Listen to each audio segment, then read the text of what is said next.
Hook. Your silence isn't empty, it's a mirror held up to their shadow. You did the hardest, truest thing. You cut ties, went quiet, stepped out of the chaos. And strangely, that very quiet starts to make them restless. Through Carl Jung's lens, this isn't a cold war. It's a boundary ritual. When you pull your energy out of the performance, the narcissist's persona, the social mask, begins to crack, and the shadow, the disowned parts, surfaces to seize control.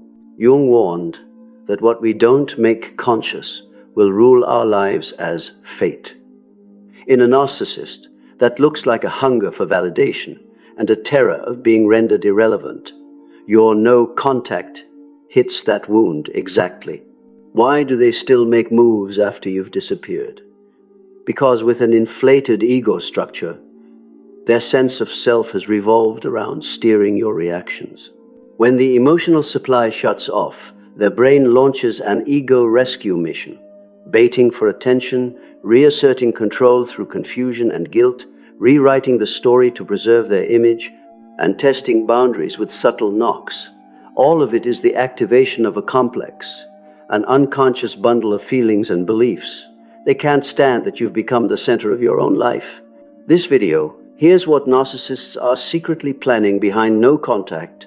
Vertical bar Carl Jung Shadow will unpack 9 hidden motives behind each move, then turn Jungian insight into execution strategy. How to set communication goals when communication is unavoidable. Boundary phrases that need no explanation.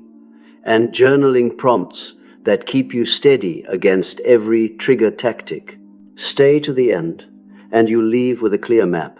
Understand them so they no longer control you, and understand yourself so you can keep walking the path of individuation, returning to a grounded, peaceful self that is no one's supply. 1. To reel your emotional supply back in. When you cut off contact, the first thing they crave isn't love, it's your emotional fuel. In Jungian terms, it's the moment their persona, the charming, moral, competent mask, loses power. Behind that mask, the shadow, the hunger for validation, surges and rummages for ways to feed on your energy again. For a narcissist, every reaction is supply. The sweet reply you send, the anger you vent, a long explanatory message, even the scene checkmark. They don't need you happy, they need you attached. That's why after no contact, they often deploy bait. A vague text, remember that coffee place we used to go to? A photo designed to stir nostalgia. A sudden emergency right on cue, or an apology written like a script warm enough to soften you, incomplete enough to keep you uneasy. At the unconscious level, a complex is activated, the fear of being neutralized. If you respond, their brain gets an instant dopamine reward and the control system boots back up. I can still regulate your state. That's why you must see through the performance. Treat every outreach as a signal check, not an invitation to reconcile. Build a 24-48-hour buffer before any mandatory reply, e.g. shared kids' work, so your nervous system can settle. Practice gray phrases, short, flat, no explanation. I'm not reorganizing the past. This will be handled via email. I'm not engaging in personal exchanges. Reduce the surface area, block side channels, turn off activity indicators, hide mutual contacts, don't post to poke. Even the quiet flex is still tasty bait. Whenever you want to send a long message to end it once and for all, ask, what do they want me to feel? And don't gift that emotion. Write down your 3 most common bait patterns and 3 default replies.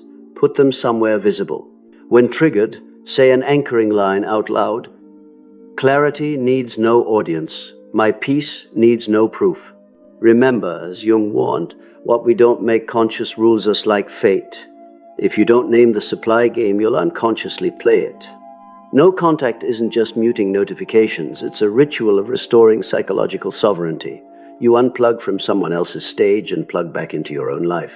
Each time you don't react, their shadow panics a notch, while your self gains another layer of stability. That's the meaningful victory. Not changing them, but ending your own manipulability. 2. to reassert power over your reality. If supply is the breath, then power over your reality is the heart of the narcissistic ecosystem. When you go no contact, that heart stutters and they rush to reset the frame to pull you back into the old orbit. In Jungian light, a control complex activates. The persona, the kind, reasonable role, cracks, and the shadow, the terror of being nullified, surfaces to command familiar manipulation tactics, gaslighting your memory, planting seeds of self-doubt. You're overreacting, borrowing third-party authority. Everyone thinks you're acting weird, and flipping the story so they're the victim. The aim isn't necessarily to rekindle romance. The aim is to prove they still control your nervous system. The tells are subtle. They pressure you to answer right now, to break your thinking rhythm, impose fake deadlines, barrage you with why questions that force endless justification, swap facts for presumed motives. You did this to embarrass me. And shift the focus from the issue to your character. You're too sensitive. The counter is to reclaim the frame. Your communication goal isn't to win, it's safety and clarity. Before any unavoidable interaction, kids, work, anchor 3 lines. My goal is X. I will only address X. If we drift from X, I stop. Practice reality, checking. Keep brief notes using event, time, evidence. Use traceable channels, email, written messages, and limit duration and scope, max 10 minutes, 3 points. Don't talk about their motives, that's quicksand, stick to behavior and impact. That description doesn't match the events on date. Here's the proposal I'm putting forward. Maintain a recording line, a neutral loop that locks the frame. I'm not participating in this kind of conversation. I'll communicate by email about X. I'll respond Monday at 9 a.m. When they pin you as cold, uncaring, remember that's the shadow reacting to your boundaries. Boundaries aren't accusations, boundaries are the design of reality. Each time you refuse to step into their frame, yourself, the healthy coordinating center in Jung's model, thickens. Your nervous system learns not to be yanked by false urgency. A 7-day exercise. Keep a before frame, after frame journal for every required interaction. Before, goal, channel, loop line, after. Did I hold the frame? What to improve? And when the urge to explain surges, pause 90 seconds to breathe. Then ask, what do they want me to feel so they can reset the frame and withhold that emotion? Reclaiming your power isn't about volume. It's the power to name truth, choose the channel, and walk away from the game. At a deeper level, no contact is you rewriting the constitution of your reality. 4. To punish you for a narcissistic injury. When you leave, they don't just lose a relationship. They lose the stage where their swollen ego gets applause. That cut has a name in psychology, a narcissistic injury. The persona, the role of I'm perfect, pitiable, moral, fractures, and the shadow repressed shame, inadequacy, and rage erupts. Through Jung's lens, when the ego can't tolerate shame, it projects it outward and rebrands it as a crusade for justice. Don't be fooled, it isn't justice, it's defense. So they strike where you're softest, your reputation, your social network, your sense of safety. Expect rumors light as a breeze, but repeated until they harden into truth, rewritten tales where they're the victim and you're the cruel one, accidental drop-ins, snide online comments, even legal posturing to scare you. It all serves one purpose, to make you hurt the way they hurt, so they don't have to look at their own wound. The antidote isn't beating them. It's pulling your energy out of the revenge game. Instead of loud counterattacks, which only feed them, build the architecture of peace. Log event, time, evidence. Communicate only on traceable channels, email, written messages. Keep content tightly scoped to the concrete issue, not motives. Apply BIF, brief, informative, friendly, firm. When they plant guilt, remind yourself, boundaries are care, not insult. When your name gets dragged through the mud, remember that strategic silence isn't surrender. It's giving truth time to settle. If they weaponize your intimate past, don't explain it right. Lock the frame with a loop line. I'm not participating in this kind of exchange. Please direct all communication to email. I'll respond on social media. Reduce surface area. Go private. Block side channels. Don't post to poke. In real life, fortify your safety circle. Friends who can attest, a therapist, stabilizing spaces. And for your nervous system, practice 90 seconds of deep breathing before any reply, so your brain chooses a response, not a reflex. Jung taught, what we refuse to face will control us. In the narcissist, disowned shame becomes a craving for retaliation. In you, awareness of that mechanism turns a storm into a weather report, still uncomfortable, but no longer a surprise. Your mission isn't to teach them how to heal. It's to keep yourself intact. Each day you don't lunge into payback, yourself, the healthy center, grows a notch, and that frenzy to punish, starved of an audience, dries up. That's the real win. Not making them repent, but refusing to let them decide who you become. To make you doubt yourself, so you reopen the door. When they can't get fuel from you, the next move is to pry the door open by making you doubt yourself. In Jungian terms, it's an attempt to drag you back into the old play. Their persona, kind, wounded, reasonable, needs a stage. And to jumpstart it, they activate your guilt, obligation complex. Classic tactics: gaslighting, distorting memory, triangulation, pulling in a third party to validate, and Darvo, deny, attack, reverse victim and offender. The goal isn't truth. It's resetting the frame, so you end up justifying, apologizing, and cracking the door just enough for them to wedge a hand in. They'll rewrite the story. You're being extreme. We just misunderstood each other. Everyone says you've changed since. Their words are dusted with fog, fear, obligation, guilt. You start asking yourself, did I go too far? Am I being too cold? Underneath, cognitive dissonance flares. The part that once loved them colliding with the part that protects you. Jung warns that what we don't make conscious guides us like fate. If you don't name the doubt game, you'll play it. The fix: return reality to what can be verified. 1. Keep a reality check journal with 5 fields: event, time, evidence, impact, request. Example: org on icky doc on AM. Received message, you're cruel. Screenshots saved at impact, increased anxiety, hard to focus. Request: communicate by email only regarding child support finances. When truth has structure, their colorized narrative loses its grip. 2. Separate motive from behavior. Don't argue why I did it. Stick to what happened and what happens next. 3. Use a loop line, a neutral refrain that halts manipulation. I'm not debating your version. I'll discuss specific topic via email only. This content isn't appropriate. I'm ending the exchange here. Repeat verbatim, no seasoning. To avoid reflexive engagement, use the 90-99 rule. Breathe for 90 seconds, downshift your nervous system. Wait 90 minutes before replying to anything non-urgent, and ask this question: does this serve my values? If not, don't respond. Limit surface area. Block side channels, hide mutuals, turn off recent activity. Don't post to poke. Every defensive status is a cord pulling you back on stage. When they cite other people's opinions, answer in Biff style: brief, informative, friendly, firm. Example: I've chosen no contact for my mental health. Please handle scheduling, costs via email. Thank you. A few ready-to-use scripts. I'm not seeking validation. I'm keeping a boundary. If it's not about specific topic, I won't respond.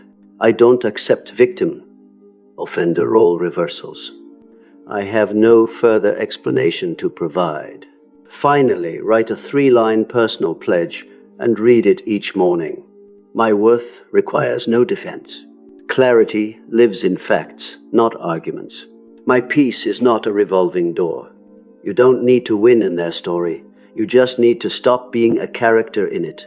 When doubt knocks, don't open the door. Open your notebook. Truth with a paper trail will lead you back to yourself. 5. To preserve their public image, keep the persona intact. Protecting a public image is their lifeline. Through Jung's lens, the persona, a polished social mask, whether kind, pitiful victim, or ideal lover, must stay intact to cover the shadow, shame, insecurity, and the lust for control. When you go no contact, the vacancy you leave creates a leak in the script. People start asking, "Why did you disappear?" And that question alone threatens their mask. The next reflex is almost predictable. Seize the narrative with a preemptive strike. They'll shoot first, explain later to those around you, telling a version where they were abandoned or mistreated and you were impulsive, extreme, unstable, posting vague statuses to elicit sympathy, staging selective displays of goodwill, even borrowing community authority, mutuals, family, to validate the role they're playing. The goal isn't reconciliation. It's to muzzle truth with collective emotion, building a fence of empathy around the persona so no one sees the shadow. More subtly, they'll monitor your responses, waiting for a snappish line, a snide story, a defensive comment, any scrap they can splice to prove they were right about you. Effective defense isn't a full-scale rebuttal. It's reputation by design. 1. Reduce attack surface. Make accounts private. Hide mutuals. Avoid indirect dialogue posts. If you must speak, share only verifiable facts. Never speculate on motives. 2. Use traceable channels. Route any required interactions to email, text, define scope and duration, store evidence using event, time, evidence. 3. Apply the 3P filter before replying. Purpose, what's my aim? Platform, what's the safest channel? Proof, do I have evidence? If anyone is missing, don't respond. 4. Quiet credibility. Be consistent in real life, show up on time, be decent, keep boundaries. Durable trust doesn't need a loudspeaker. 5. A circle of corroboration. Tell 2-3 trusted people the necessary truth. When clarification is needed, they act as honest witnesses, not a cheer squad. When dragged onto the public stage, lock the frame with a loop line. I'm choosing boundaries for my mental health. Necessary matters can go through email. I don't discuss my private life on social media. I won't edit reality to fit anyone's image. Remember, the persona lives by being looked at, and the shadow dissolves in the light of truth. But that light isn't an emotional outburst. It's a trail of clear, documented, consistent behavior. Each time you refuse to play in reputation theater, no justifying, no clapbacks, no breadcrumbing, you reclaim the right to define yourself. And when there's no data left to splice, their image erodes on its own. Baseless stories begin to sound like a one-person monologue. You don't need to win on their stage. You just need to leave it and build a life bright enough that it needs no defense. 6. To test your boundaries. Signal probe. Hoovering. Signal probe hoovering always starts tiny: a like on an old photo, a wrong number text, a check-in through a mutual, a one-line email. But don't let the smallness fool you. In Jungian terms, your boundary is a symbol. It declares, I belong to me. To the narcissistic ego, that symbol is a scratch across their honor. So they'll test the door with low-friction touches, just enough to see whether your nervous system is still under their command. Underneath, a control complex is running. The persona, the kind, concerned role, is the mask, while the shadow, the fear of being nullified, directs the tactic. Toss a signal, then watch the feedback data. If you respond immediately, even with an emoji, they log it. The door is still ajar. If you're silent, they switch channels. Alt accounts, mutuals, handwritten notes, even chance appearances where you frequent. This follows a variable ratio reward schedule. They'll sweep every so often, because even a late response gives enough dopamine to keep the experiment going. The solution isn't to prove you're kind, but to engineer delay and shrink the surface area. Engineer delay. For anything not legally work urgent, insert a 24-48-hour buffer before deciding whether to respond. The delay lets your prefrontal cortex take the wheel instead of letting emotional reflexes reply for you. Shrink the surface, block side channels, turn off activity indicators, hide mutuals, disable geotags, change routine stops. Move all required interaction to traceable channels. Email, cap it at 3 points, 10 minutes max, and keep the tone brief, informative, friendly, firm. Avoid indirect dialogue online. Every cryptic story becomes bait for the next probe. When the knock comes, switch to observation mode. What do they want me to feel so I'll open the door? If the answer is guilt, nostalgia, anger, don't supply that emotion. If you must respond, lock the frame with a loop line. I don't discuss personal matters. Please send relevant issues via email. This isn't appropriate. I'm ending the exchange here. Repeat verbatim, no seasoning, no motive talk. Keep a probe log. Date, channel, content, emotional bait, body reaction, decision. After 2-3 weeks, you'll see the pattern. Times they ping, themes they push. Share that pattern with your safety circle. 2-3 people who can corroborate, to have a reality mirror when you wobble. Remember, no contact isn't just silence. It's a sovereignty ritual. Each time you hold the delay, reduce the surface, and standardize your replies, yourself gains another layer of steadiness. And when there's no data left for them to measure, no golden hours, no open channels, no exposed emotion, their signal probe experiment loses funding. Real boundaries don't need a roar. They need distance, structure, and repetition. To watch from the shadows, gathering data to manipulate.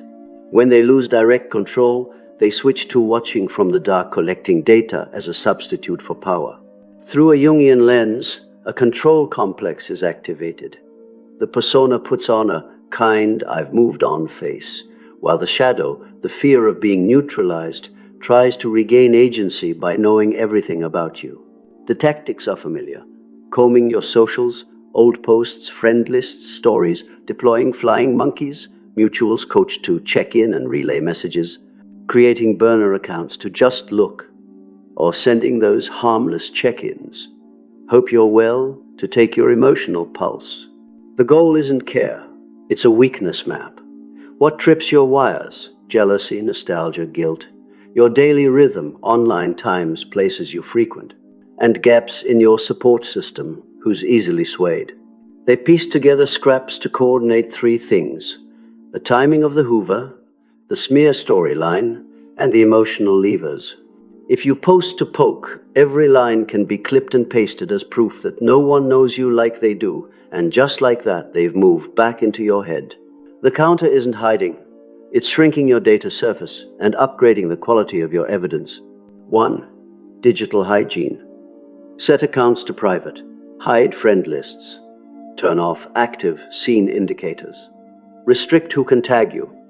Audit old posts, photos for schedule and location clues.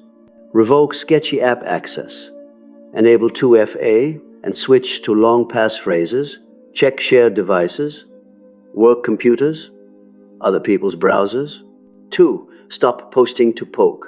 No subtweets, no defensive statuses. Avoid sharing schedules, relationship status, or real-time feelings. Let your silence be structured. Leave no breadcrumbs for a scriptwriter. 3. Traceable channels.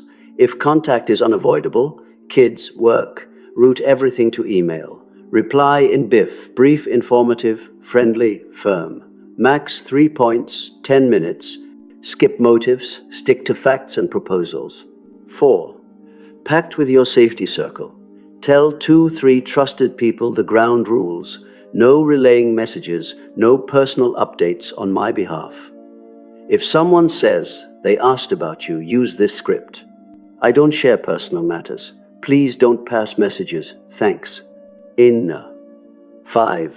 Signal log. For every shadow touch, record 6 items. Date, channel, content. Emotional bait, body reaction, decision. After 2-3 weeks, you'll see patterns, their prime times, bait themes, pliable intermediaries, and can plug leaks. 6. Loop lines when a response is necessary. I don't confirm or deny rumors. Please send necessary matters by email. I don't discuss my private life. Repeat verbatim, no seasoning. Normative talk. 7. The 90-99 rule. Breathe for 90 seconds before any reply. Wait 90 minutes for anything non-urgent and ask 9 words. Does this serve my values? If not, don't respond. Remember, this isn't paranoia, it's probability. For narcissists, knowing equals control. When your data runs dry, their script phrase. Hoovers lose timing, smears lack proof, emotional levers don't bite. Each time you refuse to supply information fuel, yourself, the healthy center in Jung's model, strengthens. You're not just leaving their game, you're switching off the scoreboard they used to keep score on you. To ring your emotions, provoke a reaction to regain fuel. They won't knock on your door, they'll ring your emotional doorbell. Anything that spikes your heartbeat can be a chime, a snide comment online, a coy, just checking you're okay text, a flaunty photo with someone new, a rumor starting with, everyone says. In Jungian terms, this is their charged complex, shame, fear of being nullified, trying to discharge by activating yours, guilt, abandonment, the need to be understood. Their persona looks polite and concerned. The shadow backstage directs a single aim, get you to react, i.e., hand over energy, attention, time. To a narcissist, your feelings aren't to be honored, they're fuel. Anger is fuel. Justifying is fuel. Even trying to explain it once and for all is fuel. They use a variable ratio schedule, an occasional poke, and if you ring back, they know the circuit is still live. Don't mistake the chime for a sign you must open. Build an anti-trigger protocol in 4 steps. Stop, name, frame, decide. 1. Stop. 90 seconds of nasal breathing. Exhale longer than you inhale. Unclench your jaw. Drop your shoulders. Feel your feet. You're taking the wheel of your nervous system. 2. Name it. Affect labeling. I feel angry, ashamed, anxious. Naming the feeling lowers its intensity. The label is the reins. 3. Frame. Remind yourself of purpose, platform, proof. Purpose. Your goal, safety, required logistics. Platform. Use only traceable channels, email. No scattered chats. Proof. Do you have facts, evidence? If anyone is missing to no reply. 4. Decide either structured silence or a biff response. Brief, informative, friendly, firm. Sample lines. I don't discuss personal matters. Please send anything related to topic via email. This isn't appropriate. I'm ending the exchange here. Repeat verbatim like a loop line. Any emotional garnish is the reward they're seeking. Build an emotional firewall around your life. Reduce ringable surfaces by privatizing accounts, hiding friend lists, turning off activity, read receipts, locking tags, changing your social check routine.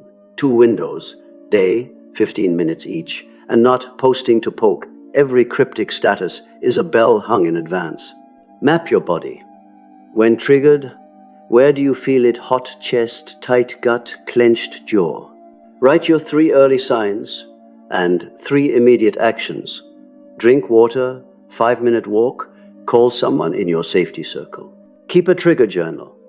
Date, channel, content, emotional bait, body sensation, chosen action.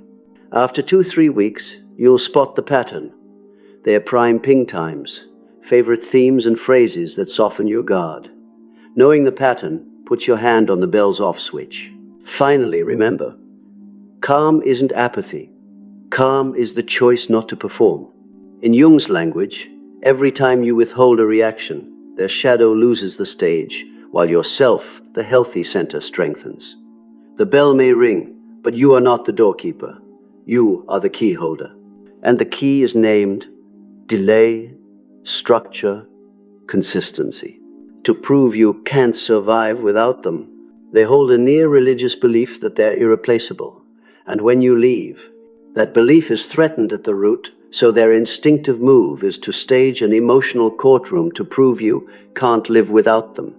Through Jung's lens, that's ego inflation straining to prop up the hollow interior of the shadow, the fear of being forgotten, of being neutralized. You'll see familiar scripts, flaunting a perfect new partner as a comparison mirror, destiny, soaked messages like, "No one understands you like I do," even engineered social accidents that leave you feeling out of place in your own circle. The aim isn't your happiness. The aim is a graph.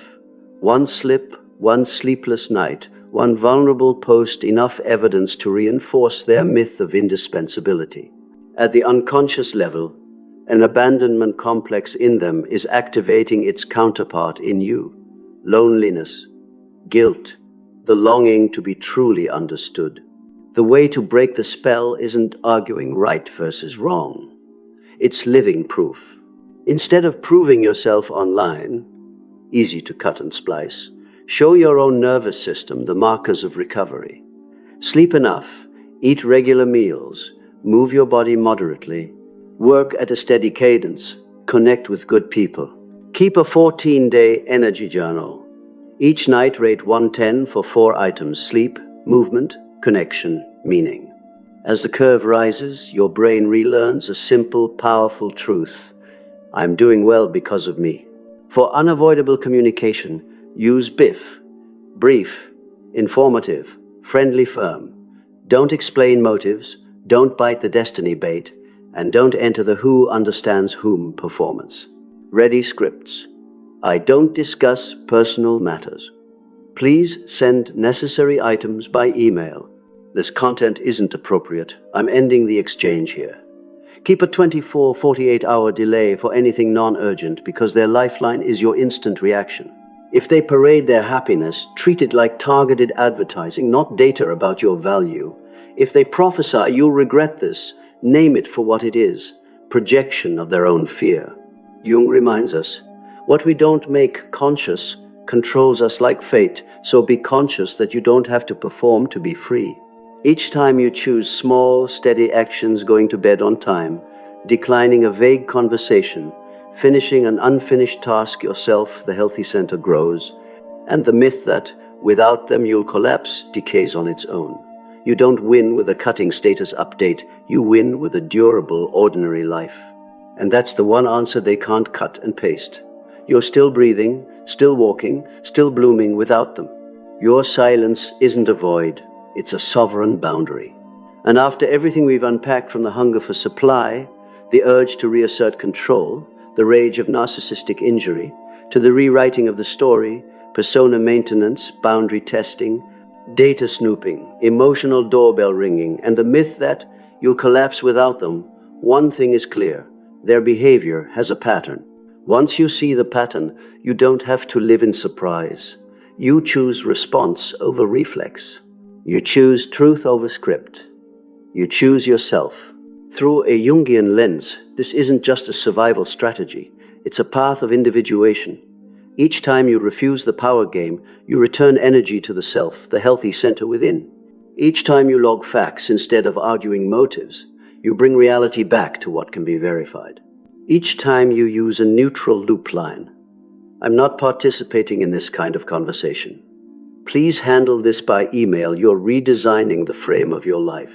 Boundaries aren't a sentence. Boundaries are the architecture of peace. Keep these 3 small anchors close. Clarity needs no audience. Truth lives in behavior, not promises. My peace is not a revolving door. When your emotions get wrung, apply the stop, name, frame, decide protocol. When you're probed, engineer delay and shrink the surface area. When you're smeared, prioritize traceable channels and let consistent behavior speak for you. This isn't cold, it's kindness to your own nervous system. If this video resonates, turn knowledge into habit. In the description, I'll include reality check journal prompts and BIF templates: brief, informative, friendly, firm, so you can start today. And if you want the Boundary Starter Pack, Boundary Scripts plus a 7-day digital hygiene checklist, comment boundary so I know to send it in the next piece. You don't need to win inside someone else's story. You only need to leave the stage and build a life bright enough that it needs no defense. If this message helped, hit subscribe, turn on notifications, and share the video with someone still lost in the maze of manipulation. Each week, there'll be 2 videos, one to understand, Applied Jung 101, and one to do Boundary Scripts, healing exercises. We'll keep going calm, clear, and consistent, so the shadow no longer runs you like fate. See you in the next video. Hold your boundaries, keep your heart warm, and remember, no contact isn't just silence, it's how you tell life I've come back to myself.